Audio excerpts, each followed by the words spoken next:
பொங்கல் பண்டிகையை முன்னிட்டு அதிக அளவிலான மக்கள் சொந்த ஊர் செல்வதால் சென்னை எழும்பூர் ரயில் நிலையம் கூட்டம் நிரம்பி காணப்படுகிறது.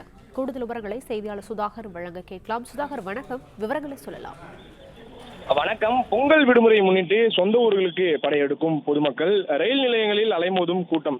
பொங்கல் விடுமுறையை முன்னிட்டு சொந்த ஊர்களுக்கு செல்வதற்காக சென்னை எழும்பூர் ரயில் நிலையத்தில் மக்கள் அதிக அளவில் குவிந்து வருகின்றனர்.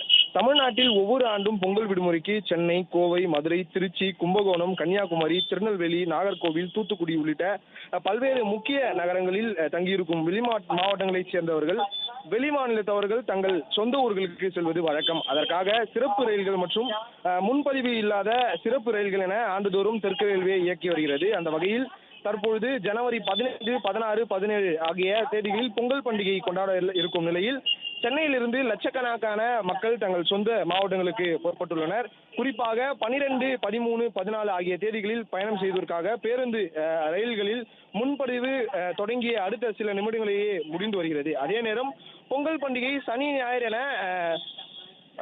பொங்கல், அதனைத் தொடர்ந்து மாட்டுப் பொங்கல், உழவர் தினம், தொடர்ச்சியாக 5 நாட்கள் விடுமுறை கிடைக்கிறது. இந்த நிலையில சென்னை எழும்பூர் ரயில் நிலையத்திலிருந்து Kollam express, Circar express, Kanniyakumari express, Rameswaram express ஆகிய ரயில்கள் தற்பொழுது புறப்பட உள்ளதால் கூட்டம் அதிக அளவில் காணப்படுகிறது. இங்கு வரக்கூடிய இந்த பயணிகளின் உடைமைகள் மெட்டல் டிடெக்டர் மூலமாக சோதனை செய்த பின்பே அனுமதி என்பது அளிக்கப்படுகிறது.